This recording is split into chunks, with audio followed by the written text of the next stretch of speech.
Hello everyone, it's Six, and today I'm going to be going over something that I thought died long ago in 2019. Something that I thought got sealed away in the Reaper Death Seal years ago. Ancient texts written by the edgelords of the anime debate community that I thought was buried. If Naruto and Sasuke are nerfed in Boruto. Now, I don't plan to keep you in suspense for the entirety of the video. I'm going to be extremely upfront about it, and I do not think Naruto and Sasuke are nerfed as adults. But what does nerfed mean anyway? For most people, or how it's colloquially used, is to mean weaker than before. The before most people were referring to when they fought Madara or where they fought Kaguya after obtaining their Sage of Six Past powers, which I've also seen a weird amount of people say Sasuke didn't get any Six Past powers, ignoring the fact that he literally says he did. Weird. That aside, I'm sure you want to know my reason as to why Sasuke and Naruto are stronger or not nerfed as adults, so let's get into that. So in order to establish Naruto and Sasuke have gotten stronger, there obviously needs to be a point or a baseline to get stronger from. So where do Naruto and Sasuke just about cap out at during their fight with Kaguya and then with each other? During the fight with Kaguya, we see time and time again that she is superior to both Naruto and Sasuke. We see Kaguya rip apart Sasuke's Susanoo on 2 different occasions, and as soon as she feels the need to separate both of them, she does so with 0 effort. Now, Naruto himself has a much more even or relative fight with Kaguya. We see him block a rush attack from Kaguya towards the beginning of the fight, although he does end up getting overpowered in the end. We then see he overpowers her chakra absorption technique where Sasuke couldn't, or at least he didn't.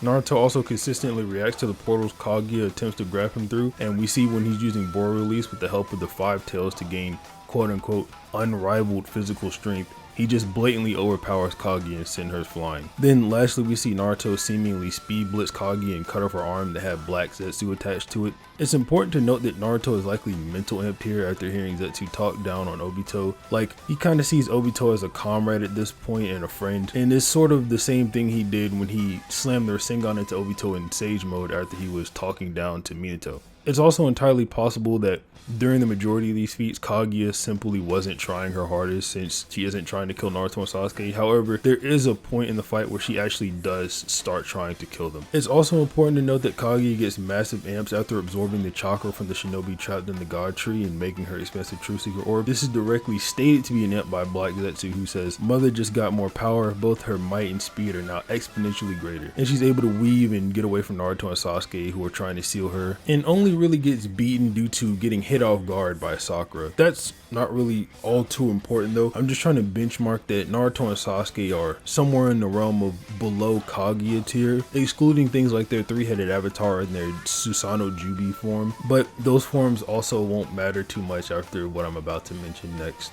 Anyway, now that we've established Naruto and Sasuke are below Kaguya level, I'd like to skip a bit into the story after part 2 or Shippuden ended to what most fans call the blank period. It's the time in between the end of Shippuden and the beginning of Boruto.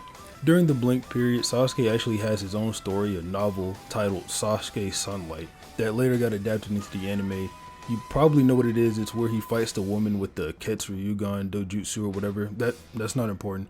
What's important is that something mentioned in the novel that's cut out in the anime adaptation. I'll read it directly from the novel. The idea that there's a being that could threaten even Kaguya and is going to appear on its land. Did that mean the day was coming when the peace they had finally obtained would be disturbed? Was the future people were walking towards now going to be destroyed once more? But Sasuke shook his head. No, he wouldn't let that happen. He would protect it himself. Now, I'm sure you can see where I'm going with that. It's basically saying that Sasuke can defeat Kaguya level threats on his own without the help of Naruto. The common issue I see people having with this statement is that it's just Sasuke saying he'll protect the world. It doesn't mean he can actually do it. And I have a few issues with this way of thinking. For one, Sasuke fought Kaguya himself and he saw firsthand how powerful she was. Even after just taking a look at how much chakra she had, he thought it impossible that a person like Kaguya could have even ever existed in the first place. So Sasuke making the claim, "I can beat Kaguya," should be completely valid. as he should know how strong his self is as well. The second issue I have with this way of thinking is how the scan is read in the first place. It's not Sasuke making the claim he can beat Kaguya, it's the narrator making the claim Sasuke can beat Kaguya. This is extremely important. The narrator making the statement makes it sort of a fact of the verse instead of a character's opinion, which we know characters' opinions can be fallible due to lack of knowledge by the character or cockiness. The narrator has no opinion. The narrator simply says things how they are and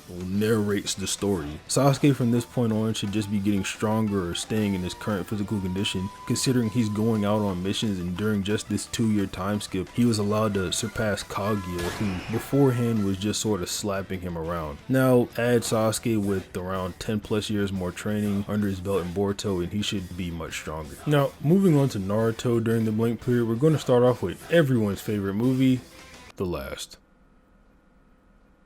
Anyway, setting my personal feelings for the side of Last, there are actually 2 statements for Toneri that I like to mention in order to scale Naruto from this period in time. The first statement comes from a V-Jump guide. When speaking of Toneri, it calls him the strongest enemy. Now, I know the immediate issue that pops into your head when reading this is, well, oh, 6, that could just mean strongest enemy in the movie. Yes, I know. I'm well aware you can interpret the statement that way. I think interpreting the statement that way is self-defeating or contradictory to itself. For one, the statement has no added context like only in the movie. So adding to the statement that is only written as the strongest enemy defeats the statement itself, because you're essentially saying he's the strongest enemy while also saying he's not the strongest enemy. There's also another statement that is just saying Toneri has a chakra and presence similar to that Kaguya, and a lot of people like to say that similar chakra can just mean similar in chakra signature, but that would be a part of his appearance, which the sentence separates from his chakra. So I think it should be talking about chakra amount, which is what makes Kaguya so strong in the first place, like Sasuke says. And I don't think I need to show everyone what Naruto did to Toneri, but I will anyway.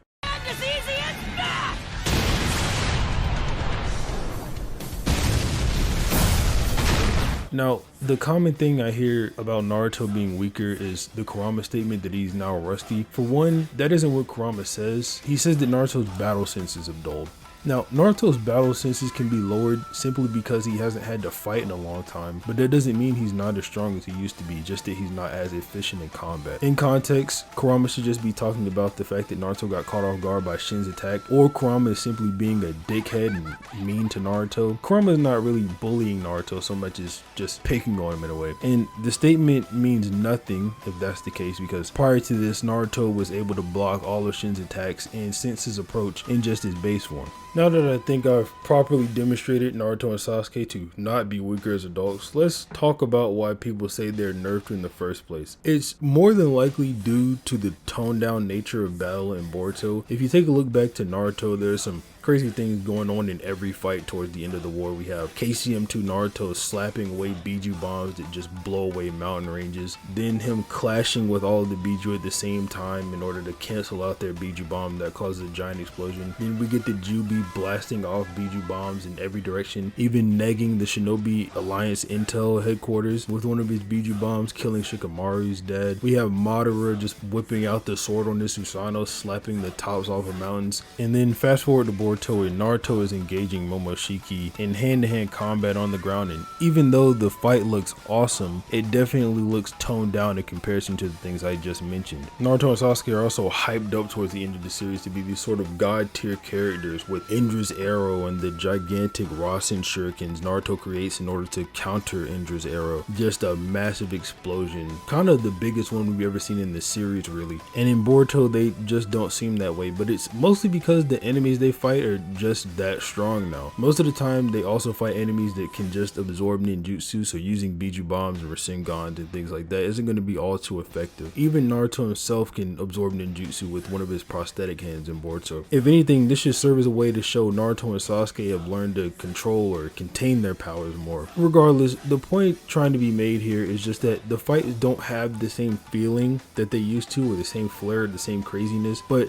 that doesn't mean Naruto and Sasuke are nerfed. It's just simple that the fighting has been toned down or scaled back. All in all, I think I've made my point pretty clear as to why Naruto and Sasuke are stronger in Boruto than they were at the end of Shippuden, or at least relative to themselves at the end of Shippuden. But I want to know what you guys think. Obviously, drop a comment if you think there's anything I missed, or just let me know if you agree with me. As always, make sure to like, subscribe, and have a nice day.